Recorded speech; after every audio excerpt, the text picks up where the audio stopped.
Hello guys, so my name is Saibal Gupta and you're watching your favorite channel, that is TBB India. So today's topic is all about adventure. And of course by the thumbnail you can understand that I'm going to discuss about the Mahindra Thar, okay, or Thar Rocks, okay. Now the thing is से हम लोगों का अंदर एक कीड़ा रहता है and especially we think that we will do adventure and all that, but the thing is when it comes to reality is not possible, okay.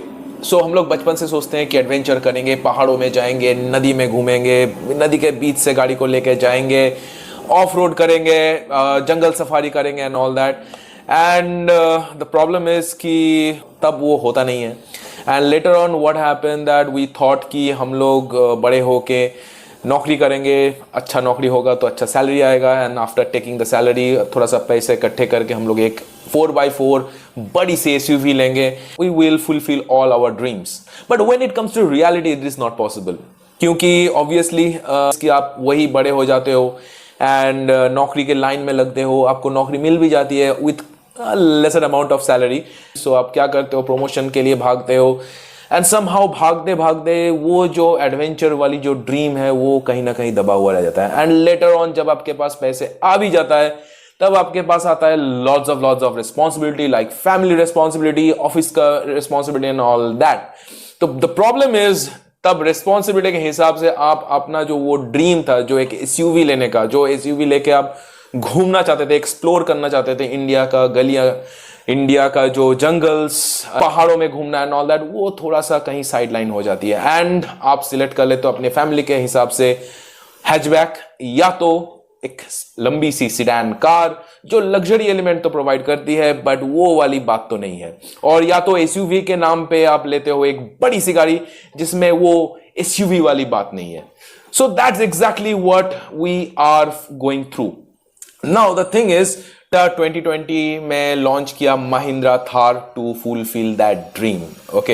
हालांकि थार की हिस्ट्री बहुत पुरानी है, इस राइवलरी है विथ जीप, उसके बारे में हम बाद में कहीं कोई दूसरा वीडियो पे डिस्कस करेंगे. बट 2020 में एक न्यू अवतार के साथ महिंद्रा ने लॉन्च किया महिंद्रा थार, बट 3 डोर वाली. Problem taking that car, this अब्बा नहीं मानेंगे. बट अभी 2024 में महिंद्रा ने लॉन्च किया Mahindra Thar rocks with the 5 door with the complete middle row and also a boot space, and optionally you will get the massive panoramic sunroof. अभी क्या मैं बता रहा हूं ये सब. So please enjoy the entire video and I will gonna tell you that whether you should buy this car in 2025 or not, or who can actually buy this car. So फिलहाल आप अपना वीडियो एंजॉय करो और मैं अपना pending काम complete कर लूं. और हाँ, प्लीज सब्सक्राइब कर देना. कोई तरीका है भीख मांगने का? Because making any video is taking a lot of time and lots of effort. So इस effort के नाम और इस वीडियो के नाम प्लीज वो लाल बटन जो है नीचे वो उसको सब्सक्राइब कर देना. So that's all. So please enjoy the rest of the video.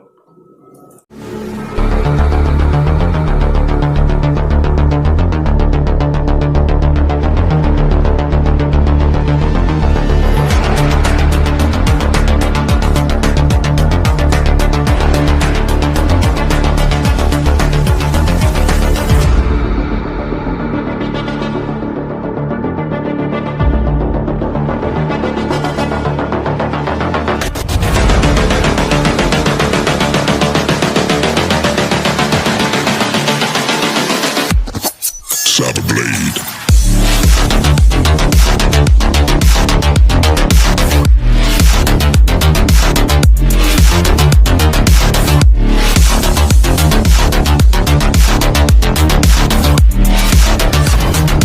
See the light in darkness.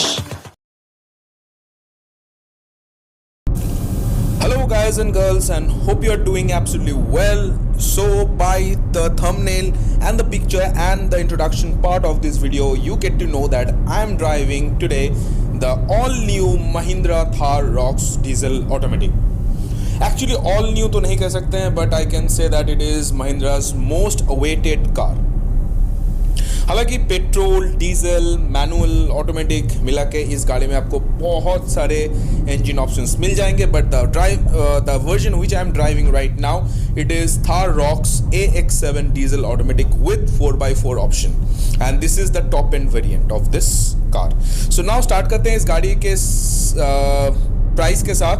So the particular car which I am driving, it is costing around 27 lakh Kolkata. हालांकि the base variant of this car is costing approx 14.50 lakh if you are going with petrol. But अगर आपको base variant पे diesel के साथ जाना है तो you need to पे 17.50 lakh. अगर आपको सेम वर्जन जो मैं अभी चला रहा हूँ but you want to get it in a two-wheel drive option, then you need to pay approx 25 lakh. So 4x4 and two-wheel drive में आपको लगभग 1.5 से 2 लाख का डिफरेंस मिल जाएगा. So but anyways, it's your own choice and it's your own call that which version you will gonna go with. And also, like I said, every time for exact price figure you need to visit to the nearest dedicated showroom.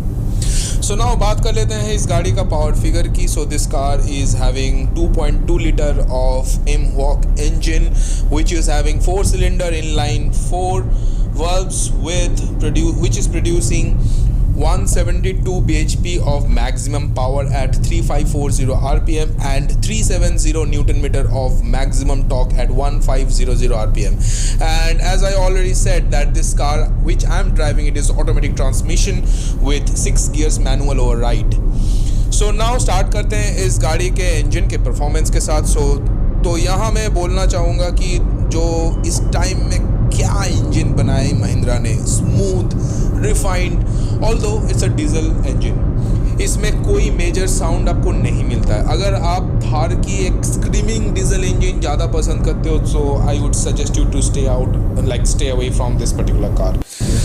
सो इस गाड़ी का engine is the same from Mahindra Scorpio N-Line, but they are carrying different tuning as a result. दोनों गाड़ी का जो power output थोड़ा सा different है. थार थोड़ी ऑफ रोड सेंट्रिक कार है एंड स्कॉर्पियो थोड़ी सी रोड सेंट्रिक कार है. बट मुझे थार रॉक्स के इंजन ज़्यादा साइलेंट लगा. एंड इस गाड़ी का जो टर्बो जो मिलता है so that is also too good. So high torque and turbo के साथ आराम से आप इस गाड़ी से ओवरटेक वगैरह कर सकते हो. बाकी 5000 RPM पे थोड़ा सा आपको वाइब्रेशन मिलेगा स्टीयरिंग व्हील पे एंड ऑल्सो गियर लीवर पे, विच is very normal. But Scorpio में ये ना के बराबर है. बट ओवरऑल NVH लेवल कमाल का है इस गाड़ी का. मतलब केबिन में इंजन का नॉइज़ ना के बराबर है. इवन बाहर का भी जो साउंड है वो अच्छे से बैलेंस किया गया है. पता नहीं महिंद्रा ने इस बार ये कैसे कर लिया, but they are improving a lot.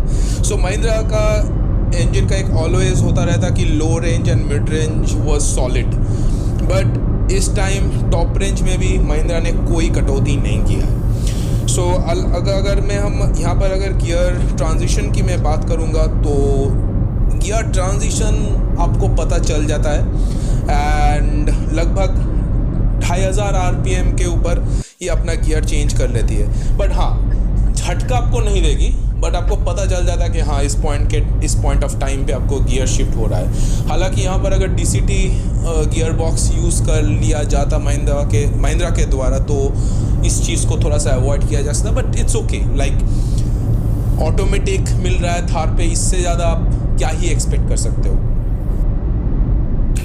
Bolero हो या चाहे ओल्ड स्कॉर्पियो से जो इमेज महिंद्रा का बना हुआ था that is completely change now. So Mahindra के जो न्यू अवतार and this is shown already and that is with BE6 and XC90. मोटा मैं बोल सकता हूँ कि महिंद्रा का जो ये 2.2 लीटर वाली जो है इंजन है वो कमाल का है. So you can expect a great performance out of it. So अगर मैं परफॉर्मेंस की बात कर ही रहा हूँ तो परफॉर्मेंस के साथ साथ मैं बात करूँगा ये ड्राइविंग डायनामिक्स की एंड ब्रेक की. सो पहली बात तो जो मैं ब्रेक की बात मैं कर लूँ तो ब्रेक मुझे थोड़ा सा सॉफ्टर साइड लगा. हालांकि इस टाइप का गाड़ी में सॉफ्ट ब्रेक इट्स ओके, क्योंकि ये कोई परफॉर्मेंस कार तो नहीं है लाइक कोई जिसमें आपको एक हार्ड ब्रेकिंग लगेगा, but it does it's job pretty well. अगर परफॉर्मेंस के साथ साथ अगर ड्राइविंग डायनामिक्स की बात करूंगा तो it is also very easy drive to car. Now if you drive this car in a highway or if you drive this car with a crowdy place or not, आप आराम से इस गाड़ी को मैनेज कर सकते हो due to the great visibility through ORVM। IRVM से विजिबिलिटी उतना अच्छा नहीं है because of the spare tyre mounted on rear section. हालांकि टॉप एंड पे आपको 360 डिग्री कैमरा मिलता है, so overall this car has a better visibility. और इस गाड़ी का डिज़ाइन के चलते आप फ्रंट टू एंड आराम से जज कर सकते हो। सो इस गाड़ी का जो स्टीयरिंग आपको मिलता है वो मिलता है electronic power steering which is very light and accurate and it is very easy to turn. So पहले आपको हाइड्रोलिक मिलता था, वो थोड़ा सा एक्चुअली भारी हुआ करता था, but now after coming to electronic power steering it is very easy to drive even for the people those who are actually newly driver. Now if I'll talk about U-turn, then turning radius of this car is 5.5 meter, which is decent for this type of car because अगर आप इस गाड़ी का length with height ये सब देखोगे तो इसके हिसाब से 5.5 मीटर का टर्निंग रेडियस उतना ख़राब भी नहीं है एक्चुअली। सो हाउएवर इस गाड़ी पे आपको मिलता है इंटरलीड टर्न सिस्टम। सो उसके ऊपर एक टायर लॉक हो जाती है तो to do the U turn from a tight spot, और ये सिर्फ 4x4 गाड़ियों पे अवेलेबल है। And on top of that ऐसे नॉर्मल रोड पे अगर आप ये फीचर शायद ही इस्तेमाल कर सकते हो as it requires slippery surface. Now suspension की अगर बात करेंगे तो इसमें मल्टीलिंक सस्पेंशन मिलता है, but they are really very soft. Rough patches हो या बम्पर हो, आराम से ये गाड़ी ग्लाइड करके निकल जाती है। But when it comes to stability in straight road and off road, ये गाड़ी आपको एक्चुअली आपको ज़्यादा प्रॉब्लम नहीं फेस करवाएगी। बट सस्पेंशन मुझे थोड़ा सा ज़्यादा ही एक्चुअली लाइट लगा, एंड ये lighter suspension and ladder on frame के चलते आपको गाड़ी में बॉडी रोल मिलेगा। हाँ, आपको 3 डोर थार वाली गाड़ी से कम मिलेगा, and just because of the longer wheel base आपको ये समझ में नहीं आ रहा है। बट इस गाड़ी में भी आपको अच्छा खासा मतलब झूला झुलाएगी। वर्टिकल मूवमेंट इस गाड़ी में बहुत ज़्यादा है because of the light suspension setup. Long journey पे अगर आप ये डील कर सकते हो तो ये गाड़ी एक बहुत ही अच्छा गाड़ी है। इस गाड़ी में आपको फुल लोड पे अगर चलाओगे तब ये मूवमेंट शायद थोड़ा सा कम होगा। इसका सस्पेंशन सेटअप मुझे थोड़ा सा ओल्ड स्कॉर्पियो क्लासिक जैसा लगा। लाइक अगर गाड़ी में लोड नहीं रहता है तो गाड़ी में बहुत ज़्यादा सस्पेंशन का मूवमेंट होता है एंड बहुत झूला झुलाएगी। हम लोग जितना ही बोलते रहे कि थार ऑफ रोड के लिए बनाया गया है, but most of the Thar चलेगी वही सड़कों पे ही। सो हम लोग ये थ्री डोर्स वाली जो थार के टाइम में ये देख चुके हैं, एंड थार 3 डोर वाली जो RWD जो रियर व्हील ड्राइव वाला ऑप्शन का जो सेल्स फिगर है, ये चीख के बता रहा है कि एक्चुअली ये गाड़ी मोस्टली यूज़ होता है हवाबाजी के लिए। हालांकि I don't get opportunity to test this 5 door wali Thar in an extreme off-road condition, but as per the specification this car has electronic differential lock. So apart from this 4x4 option, this car has total 5 driving modes. Zip, zoom is for highway, and rest of the 3 modes are snow, mud and sand. So of course the names are self explanatory। हालांकि suspension पे आपको hardcore of road पे अच्छा खासा मदद मिलेगा। 2 high then 4 high 4 लो का जो एक लीवर है उसको मैं रिक्वेस्ट करूंगा महिंद्रा को कि प्लीज़ उसको ना हटाया जाए, क्योंकि इस इलेक्ट्रॉनिक्स ऑटोमेटिक मोड्स के ज़माने में यही कुछ बची कुची गाड़ियाँ हैं जिसमें आपको मैनुअल एक्चुअली लीवर मिलता है to control the 4x4। And actually Force Gurkha पे तो आपको एक मैनुअल डिफरेंशियल लॉक मिलता है। So this small things are giving you actually the nostalgic feel, okay. और इस गाड़ी पे आपको मिलता है 19 inch alloy wheel which is giving you great stability, but in lower variant you will get 18 inch alloy wheel, so that is also great, and if I'll compare with other vehicles. Now बात कर लेते हैं इस गाड़ी का design language की। Usually मैं बोलता हूँ कि design language is subjective, may you like it may you don't like it. But for Thar this sentence is completely inapplicable. शायद कोई ऐसा हो जिसको थार पसंद ना हो. So start करते हैं इस गाड़ी का इंटीरियर की. So इस बार the big difference is the grand entry of 2 extra doors and the boot space जो इस गाड़ी को बनाती है more practical. So this car is having 447 liter of boot space where you can carry luggage जो आपको 3 door वाली थार पे भी नहीं मिलती थी. बट अगर नंबर के हिसाब से मैं बोलूँ तो उतना आपको शायद नहीं लगे as compare to this car shape and size, because this car is actually very long and which is actually 4.5 metre के आसपास. बट अगर मैं इस गाड़ी का उस हिसाब से अगर मैं बोलूँगा तो हाँ, लगेज का जो कैरिंग जो कैपेसिटी है वो आपको थोड़ा सा कम लगेगा. बट अगर आप एक मिड साइज एसयूवी के साथ कंपेयर करोगे like Creta, Seltos, even Harrier से भी इस गाड़ी का जो बूट स्पेस है मुझे लगता है थोड़ा सा ज़्यादा है. अगर मैं इंटीरियर की बात करेंगे, in addition of having 2 extra doors is for second row which is now more practical. ये गाड़ी पे चढ़ना और उतरना इज़ नॉट दैट डिफ़िकल्ट जो थार 3 डोर में हुआ करती थी. एंड 90 डिग्री ओपनिंग डोर के चलते आप आराम से उतर चढ़ सकते हो. सो that is not that difficult. But हाँ, अब अगर एल्डरली पीपल को आप बोलोगे चढ़ना तो थोड़ा सा प्रॉब्लम हो सकती है. हाँ, हालांकि इस गाड़ी पे आपको स्टेयर मिल जाएगा, उसको एडिशनली आपको लेना पड़ेगा. But still for elderly people it might be a difficult task. But हाँ, 3 डोर में जैसे हुआ करता था वैसा तो ऑब्वियसली नहीं है. अगर सीट्स की बात करेंगे तो they are not that comfortable, but under thigh support मुझे ठीक ठाक सा लगा है as per my height. Head room भी इज़ ओके. अगर आपका हाइट 6 फीट 2 इंचेस से थोड़ा सा ज़्यादा हुआ तो आपको थोड़ा सा दिक्कत आ सकती है. But good part is that आपको रियर सीट का जो एक आपको रिक्लाइन आप कर सकते हो if you want to take a power nap during the long journey. Initially when the car was launched, the interior was white in color, but एक off-roader गाड़ी पे white color doesn't suit. So not only off-roader, normally India में अगर आप एक मतलब interior white लेते हो तो obviously in the longer period of time वो गंदा हो जाती है. बट एक चीज़ है, अच्छी बात है कि अगर आप वाइट इंटीरियर लेते हो तो गाड़ी में आपको थोड़ा सा रूमी फील करवाएगी. सो that is also a good part having a white color interior. In addition to the boot space and the second row, this car has massive panoramic sunroof. This makes this car extra roomy. But again, it is great those who actually likes sunroof. Please sunroof को sunroof की तरह use किया करो. Please do not take your family members out of this because this is not at all safe.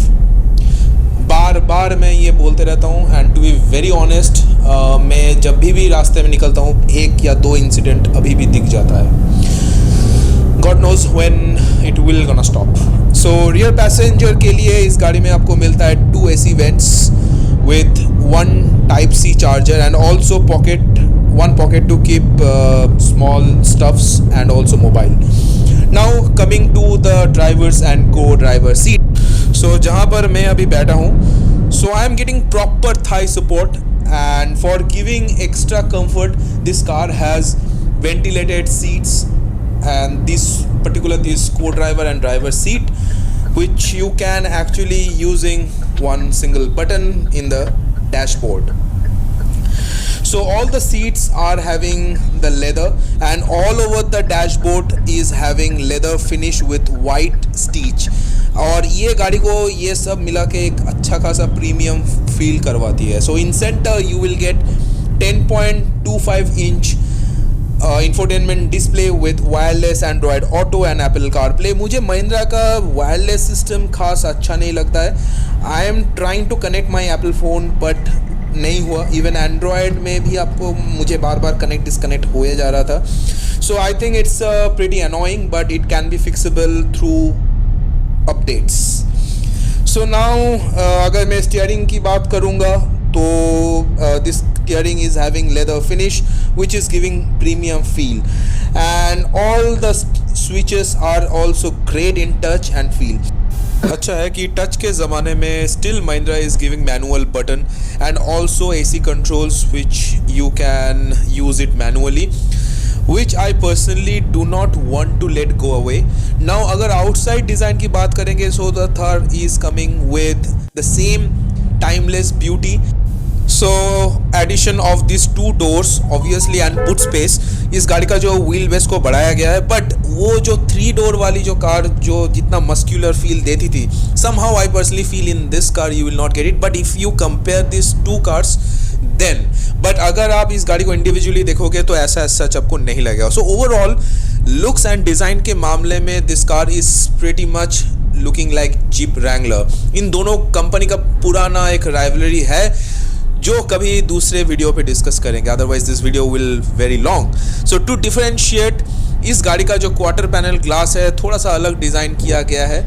सामने से जो vertical grill दिया गया है, they are actually so many external and internal differences you can see in between Thar Rocks and Jeep Wrangler, but due to the sunroof given on Thar Rocks, इसका छत का design थोड़ा सा odd लगा मुझे. बाकी Thar is a open canvas, आप अपने हिसाब से इस गाड़ी को डिज़ाइन कर सकते हो, but make sure you will not violate any kind of RTO rules.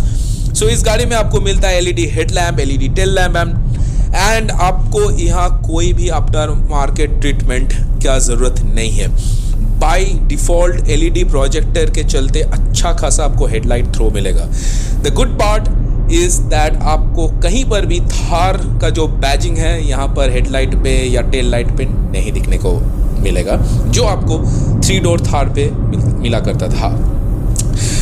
Now बात कर लेते हैं इस गाड़ी का सेफ्टी की. So you will gate tyre pressure monitoring system, electronic stability control, anti lock braking system, electronic brake force distribution, hill hold control, hill descent control, traction control, electronic differential lock, electronic parking brake with auto hold, and also ADAS level 2 where you will get forward collision warning, auto emergency braking system, lane keep assist, high beam assist, adaptive cruise control, and 6 freaking airbags.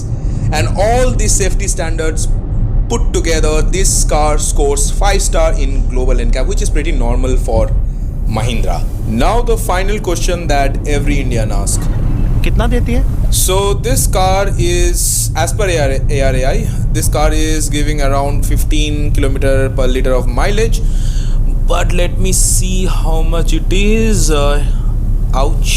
So if I'll go with the average, then 12.5 or 13 km per liter, because it's a diesel automatic. So if you are getting that kind of mileage as well, it is, I wouldn't say that it is great, but it is decent looking at the size of this vehicle. So yes, so that is all about this particular car, that is Mahindra Thar Rocks. So now I'll gonna meet with you in my home and I'll tell you that whether you should buy this car in 2025 or not, or actually who can buy this car.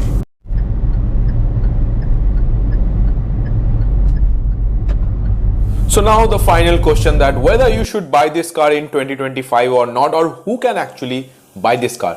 So first thing first, that I need to tell you some negative point of this particular car, because obviously आप चाहे कोई भी गाड़ी ले लो, चाहे वो 1.5 लाख हो या 1.5 करोड़ हो या कोई भी वैल्यूएशन का हो, गाड़ी में आपको छोटा मोटा फ्लॉज मिलते रहेंगे. So obviously Mahindra Thar Roxx is also not different. Okay, कुछ फ्लॉज जो है मैं ऑलरेडी राइड के टाइम डिस्कस कर लिया था, and now I am gonna tell you one by one. So first thing first, which I don't like about this car, and that is the design language of this car. So obviously इस गाड़ी में आपको मिलता है massive panoramic sunroof, but sunroof के चलते जो उसका जो छत का जो सामने वाला जो डिजाइन है, वो जो स्लोप टाइप का कर दिया है, वो थोड़ा सा मुझे अजीब लग रहा था. So I don't know why Mahindra did so. तो मुझे लगता है कि महिंद्रा को डिजाइन के मामले में थोड़ा सा उसको वहां पर उस जगह को रेक्टिफाई कर देना चाहिए. हालांकि there are so many accessories are now you are getting in outside, you can actually install it, but वो छत का जो स्ट्रक्चर है वो कोई उसका चेंजेस तो हो नहीं सकता है, because by company it was given like that. Now the second thing which I don't like about this car and that is the quarter panel, वो actually त्रिकोण टाइप का क्यों दे दिया है मुझे पता नहीं है. इसको actually rectangular टाइप का दे दिया जा सकता था. हाँ, हालांकि you all know that there is a massive rivalry going on in between Jeep and Mahindra just in the basis of making the Thar rides. Okay, but ये rivalry के बारे में as I have said I will discuss it later. But जो main purpose है, जो उस design को अलग रखने के लिए थार को ऐसा करके बनाया गया है, बट इसको एक्चुअली ट्रायंगल ना दे के वर्टिकली रेक्टेंगुलर शेप में दिया जा सकता था. But I don't know why it was not been done.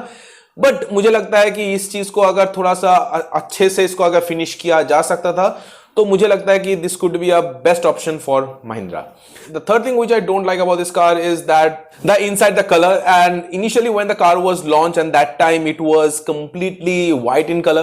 एक off-roader पे white color actually doesn't suit. और अगर off-roader को अगर बात को छोड़ भी देते हैं तो क्या होता है कि this car has been used in a longer period of time. ये white color interior बहुत ज्यादा गंदा हो जाती है. Now the good part is that Mahindra already rectified it and they have given the mocha brown. Okay, and it is actually good and you can use it longer period of time. So इसका maintenance भी as compared to white बहुत कम है. So actually you can go with the mocha brown, those who want to avoid the white color interior. Now the fourth thing which I don't like about this car and that is the infotainment display. I have said that क्या हो रहा था कि when I was trying to connect my Apple phone, so actually it was not even connected. Okay, so I gave up.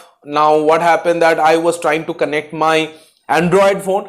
It connected, but sometimes क्या होता है जब रास्ते में चला रहा था मैं वो गाड़ी तो sometimes it disconnects, sometimes it connects. So मुझे थोड़ा सा दिक्कत हो रहा था तो what I have done, I just stop the car and just disconnect the Android phone completely. तो मुझे लगता है कि ये एक्चुअली सिर्फ महिंद्रा थार के लिए नहीं है, ये महिंद्रा का कोई भी गाड़ी आप उठा लो, चाहे आप स्कॉर्पियो ले लो या 3XO ले लो, इसमें आपको कनेक्टिविटी में इशू दिखेगा. एक्चुअली वायरलेस कनेक्टिविटी को एक्चुअली महिंद्रा को सुधारना चाहिए and that is required. Okay, हालांकि in the next few days obviously it will be solved by doing some software update and all that, but Mahindra को launch से पहले ये सब कर देना चाहिए था. Now another thing which I don't like about this car and that is the suspension. Actually मुझे ये चीज बहुत ज्यादा concerning भी लगा, to be very honest with you. Launch के बाद बहुत सारे YouTube videos में ऐसे दिखाया गया है कि गाड़ी का जो rear suspension है बहुत ज्यादा bouncy है, बहुत ज्यादा wobble करता है. तो ये वॉबलिंग इशू बहुत जगह वीडियो में डिफेंड किया गया है कि सिर्फ इस गाड़ी पे नहीं, थार रॉक्स पे नहीं, ये आप जिमनी को ले लो या आप फॉर्च्यूनर पे ले लो, चाहे आप कोई भी रियर व्हील ड्राइव जिसमें 4x4 ऑप्शन है, इस गाड़ी में आपको ये प्रॉब्लम दिखेगा. But the problem is the way it is wobbling, because इसका जो मूवमेंट है, जो टायर का जो मूवमेंट है वो बहुत ज्यादा है as compare to these two cars like Jimny हुआ या फॉर्च्यूनर हुआ. देखिए फॉर्च्यूनर एक भारी गाड़ी है तो ऑब्वियसली आप इसको इस हिसाब से कह सकते हो कि फॉर्च्यूनर से थार रॉक्स थोड़ा हल्का है, सो इसीलिए शायद इसका जो टायर जो वो ज्यादा वॉबल कर रहा है. बट जिमनी थार रॉक से बहुत ज्यादा लाइट है, बट फिर भी जिमनी पे उतना ज्यादा नहीं होता है. लैडर ऑन फ्रेम है, सस्पेंशन भी लाइट है, तो इसलिए आपको ये वॉबलिंग इशू बहुत ज्यादा आपको दिखता है. एंड नॉट ओनली दैट, अगर आप इस गाड़ी को लेके जाते हो in a long ride of course, तो क्या होता है ये गाड़ी बहुत ज्यादा झूला झूलती है. सस्पेंशन सेटअप को एक्चुअली में महिंद्रा को काम करना चाहिए, specially for this car. Even Scorpio inline पे भी ये प्रॉब्लम नहीं होता है. देखिए आप इस चीज को अवॉइड तो नहीं कर सकते हो, तो प्लीज मैं महिंद्रा को बोलूंगा कि सस्पेंशन को थोड़ा सा रीट्यून का जरूरत है, स्पेशली थार रॉक्स पे. Now who can actually buy this car? So देखिए जब भी ये गाड़ी लॉन्च किया गया था या लॉन्च से पहले इस गाड़ी को एक्चुअली कंपेयर किया गया था जीप रैंगलर रूबिकॉन के साथ. देखिए ये एक्चुअली जो कंपैरिजन है ये पॉसिबल ही नहीं है, क्योंकि ये जीप रैंगलर एक डिफरेंट पैटर्न की गाड़ी है and Thar rocks different pattern की गाड़ी है. सो थार रॉक्स में आपको जो जो चीज मिलता है, जो कंफर्ट आपको मिलता है, वो जीप रैंगलर में आपको नहीं मिलने वाला है. एंड जीप रैंगलर में आपको जो एक्चुअली ऑफ रोड कैपेबिलिटी मिलता है वो आपको थार रॉक्स पे नहीं मिलने वाला है. जीप रैंगलर का टायर सेटअप इसमें आपको मिलता है 4-वे डिफरेंशियल लॉक, जिसको आप मैनुअली एडजस्ट कर सकते हो अपने हिसाब से. So that is actually different level insane. And obviously इसका प्राइस भी अगर देखोगे, so Jeep Wrangler actually the Rubicon version is costing around 78 lakh and उसमें आपको 3 थार रॉक्सेस मिल जाएगा, that too in a top variant. So ये एक्चुअली कंपैरिजन है ही नहीं। Now the thing is that Thar Roxx को कंपेयर किया जाता है जिमनी के साथ। सो जिमनी भी एक कंप्लीटली डिफरेंट लीग का गाड़ी है, तो आप कोई भी गाड़ी को किसी के साथ भी कंपेयर नहीं कर सकते हो। So Thar ROXX is also a very good product, very good engineering, very good in terms of everything. Apart from कुछ minor thing जो है जिसको obviously हर कंपनी में होता है, so obviously महिंद्रा में भी है, so that could be resolvable in the longer period of time. Now, who can actually buy this car? So first of all, देखिए मोस्टली हम लोग देखते हैं कि थार को यूज किया जाता है हवाबाजी के लिए। सो मैं ये रिकमेंड करता हूं कि प्लीज ये मत कीजिए, क्योंकि बहुत सारे ऐसे इंसिडेंट देखा गया है रास्तों में कि गाड़ी का डिवाइडर को क्रॉस करना, या एक कुछ दिन पहले एक इंसिडेंट हुआ था जहां पर एक रॉन्ग साइड से एक थार आया और सारे गाड़ी को धक्का मारते हुए निकल गया। So that was actually wrong. So बहुत ज्यादा न्यूसेंस क्रिएट होता है ये थार ओनर के चलते। सो प्लीज थोड़ा सा सेंसिबल बनिए, क्योंकि आपका भी भाई बहन या माँ बाप बाहर निकलते हैं तो आपको भी शायद से कोई ना कोई न्यूसेंस वाला आदमी ऐसे करके रौंद के चला जाएगा। तो प्लीज सेंसिबल बनिए before you ride any car, not Thar. Actually Thar को एक्चुअली बहुत ज्यादा बदनाम किया गया है, बट नॉट ओनली थार, बहुत सारे ऐसे बड़ी गाड़ी है, वो लोग सोचते हैं कि बड़ी गाड़ी लेना मतलब एक प्राइड का बात है, सो इसको कहीं पर भी चला दो। ऐसा नहीं होता है। So that causes so many accidents nowadays just because of this idiotic movement. Okay, so please drive sensibly. Okay, चाहे आप कोई भी गाड़ी ले लो। तो now coming back to Thar Roxx, देखिए ये एक्चुअली हवाबाजी के लिए मोस्टली लोग यूज करते हैं, बट इसका एक्चुअली में अगर देखा जाए तो you can take this car for long drive और you can take this car as well as for off road as well. देखिए this car is costing around 27 lakh. देखिए अब मैं टॉप वेरिएंट के साथ ही मैं जाना चाहता हूं, क्योंकि मोस्टली टॉप वेरिएंट ही लेता है। मैं बोल सकता हूं कि this is one of the best product from Mahindra. बहुत अच्छा इंसुलेशन है और इस गाड़ी को आप लॉन्ग टर्म के लिए ले सकते हो। सरप्राइजिंगली इस इंजन बहुत ज्यादा स्मूथ है। ट्रस्ट मी, महिंद्रा का मैंने बहुत सारे गाड़ी चलाया, बट इसके जैसा स्मूथ, रिफाइंड एंड इसके जैसा इंसुलेशन मुझे कोई गाड़ी में नहीं मिला। So that's all about this video, guys. So please wear seat belt while you are driving a car, and please drive sensibly, and please subscribe my channel, that is TBB India. And if you would have any questions about this particular product or any cars whatsoever, so please feel free to contact with me in my Instagram page, and that is also TBB India. And you can also contact with me in my Facebook page as well, and that is also TBB India. So that's all. So I have to take a sweet Alvida. So till then, take care, bye bye, have blast, and ride safe, drive safe, bye.